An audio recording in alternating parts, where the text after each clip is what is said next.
In this video, we're going to be doing an exercise all on the white keys, and the right hand is going to have block triads. Remember, it's thumb, middle finger, fifth finger. You never want to do this. This is terrible. You don't want to do this. That's terrible. Plus, we don't need these fingers down here for anything else.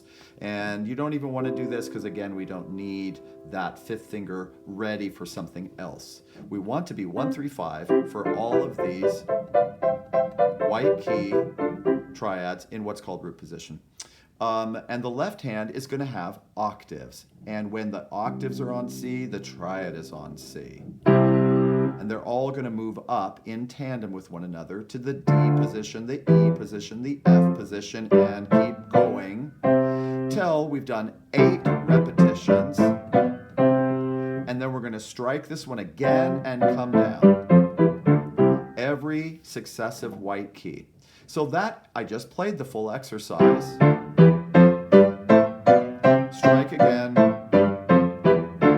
Now, it's so fun. And if you have a longer keyboard, 61, 76, a full 88 keys, you can take this much farther.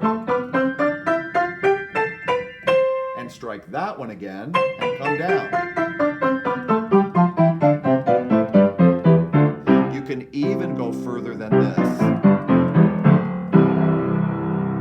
if you have the wider keyboard. It's a great exercise for beginners. See how you do.